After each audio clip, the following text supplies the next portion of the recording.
Leave this job right now and work for me. Jungkook's eyes widened, his breath catching in his throat. I work for you?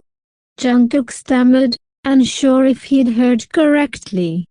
Tae's expression didn't waver, his dark eyes locking onto Jungkook's with an intensity that made the younger man's heart race.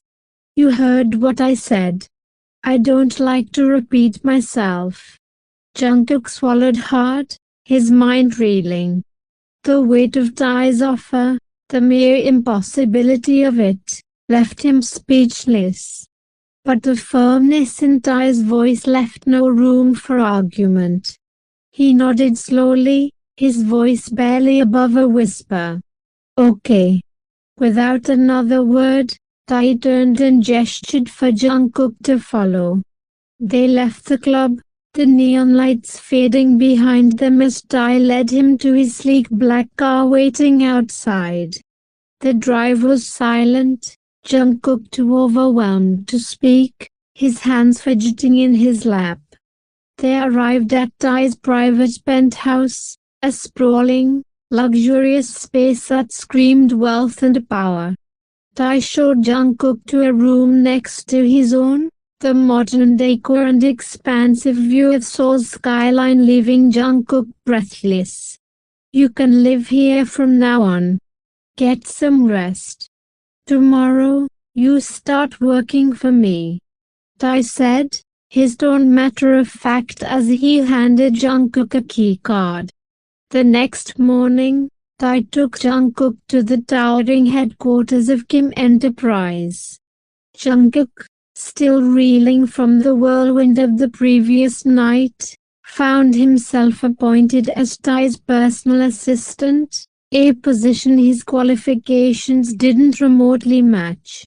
Whispers rippled through the office, curious glances following Jungkook as he trailed behind Tae, but no one dared question the CEO's decision. Tae's authority was absolute, his presence commanding silence. The first month was a blur of mistakes and learning curves. Jungkook fumbled with schedules, misfiled documents, and struggled to keep up with Tae's relentless pace. Yet, surprisingly, Tae remained calm, his reactions limited to sharp warnings delivered in that ice-cold, deep voice that sent shivers down Jungkook's spine. Focus, Jungkook. You can't afford to mess this up, he'd say, his tone cutting but never cruel. Despite the warnings, Tae never fired him, and Jungkook's salary was far more than enough to cover his living expenses and school tuition, a lifeline he hadn't dared dream of. One night, after a private business party, everything changed. Jungkook had been tasked with accompanying Tae, standing quietly in the background as the CEO navigated a room full of elites. But when Tae called him later that night, his voice slurred and unsteady, Jungkook knew something was wrong. He rushed to the venue, finding Tae swaying, his usually sharp eyes clouded. Someone had spiked his drink, Jungkook suspected, and he wasted no time getting Tae back to the penthouse. Inside, Tae's composure unraveled. He tore off his coat and tie, fumbling with the buttons of his shirt as if it burned his skin. His breaths were heavy, his face flushed with an unnatural heat. Jungkook hovered nearby, unsure of what to do, his heart pounding as Tae's gaze locked onto him. The air shifted, charged with something dangerous and electric. And before Jungkook could react, Tae closed the distance between them, pinning him against the wall with a strength that made Jungkook's knees weak. I need you right now, Tae growled, his voice low and rough, laced with a desperation Jungkook had never heard before. Save yourself if you don't want this. Tae said to warn Jungkook, his voice deep and husky. But Jungkook didn't push him away. His heart raced, not with fear but with a longing he'd buried for months. Tae's lips crashed against his, desperate and deep, and Jungkook responded with equal passion, his hands tangling in Tae's hair as they gave into the heat of the moment. The night blurred into a frenzy of touches and whispers, their bodies moving together as if they'd been waiting for this all along. The next morning, Jungkook woke to the sound of the shower running in Tae's room. His body ached, memories of the previous night flooding back in vivid detail. Panic surged through him. He wasn't ready to face Tae, not after what they'd done. He gathered his scattered clothes, his cheeks burning, and slipped into his own room to shower and change. To avoid Tae, he left for college early, his mind a chaotic mess of emotions. Meanwhile, at Kim Enterprise, Tae sat in his office, his usual composure frayed. He called his best friend, Jimin, his voice low as he recounted the events of the previous night. I don't know what I'm feeling. I don't believe in love, Jimin. But with Jungkook, there's always been this connection. And now, after last night, it's something else entirely. Tae admitted, his tone laced with frustration. Jimin listened patiently before offering a suggestion. Spend more time with him. If you're unsure, propose a contract, a sugar daddy and baby arrangement. It'll keep Jungkook exclusive to you while you figure out your feelings. Plus, it covers last night's incident, so there's no complications. Tae considered it, his mind racing. That evening, at dinner in the penthouse, he slid a contract across the table to Jungkook. The younger man's eyes widened as he read the terms, surprise flickering across his face. A sugar daddy arrangement, Jungkook would be Tae's exclusively, bound by the contract's rules. He hesitated, his heart pounding, but the memory of last night and his unspoken love for Tae pushed him forward. He signed the contract, accepting his role as Tae's sugar baby, not because of the money but because he wanted Tae in any way he could have him. From that moment, Tae showered Jungkook with gifts, designer clothes, expensive gadgets, anything he could want, anticipating his needs before Jungkook could voice them. Yet, Tae remained the same cold, strict CEO, his aura radiating dominance and power.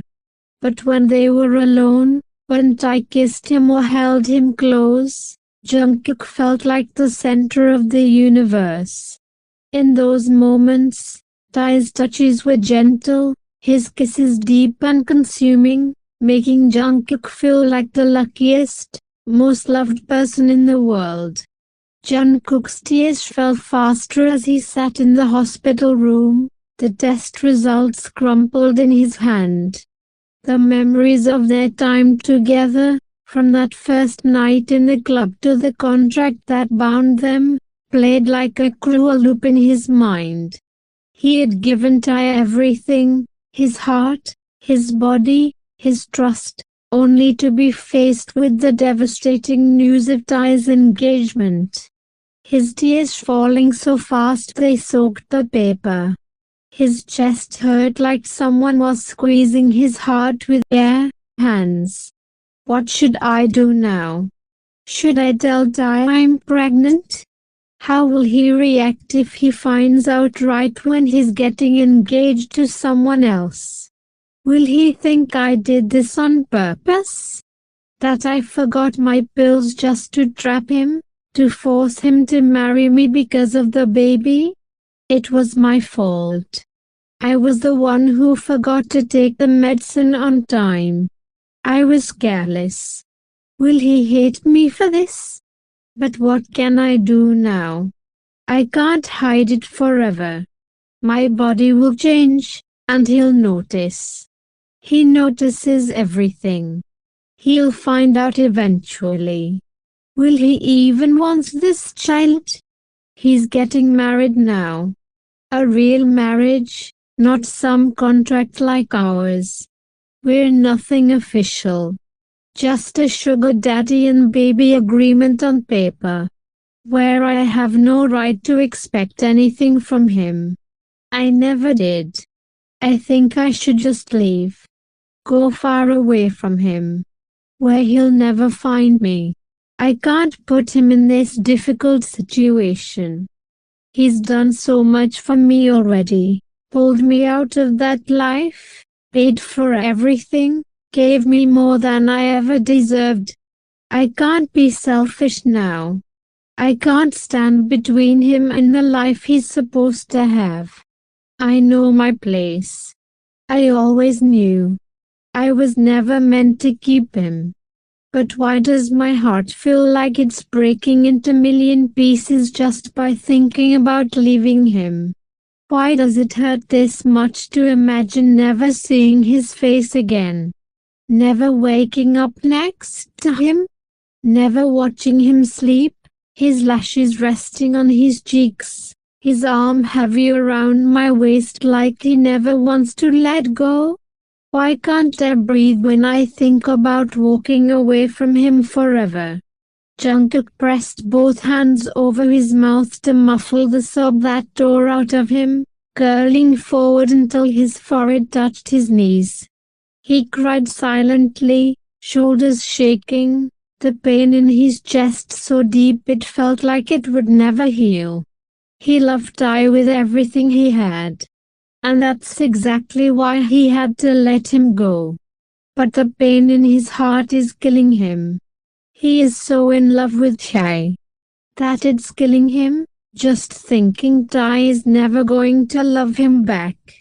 He is never meant to be with Tae.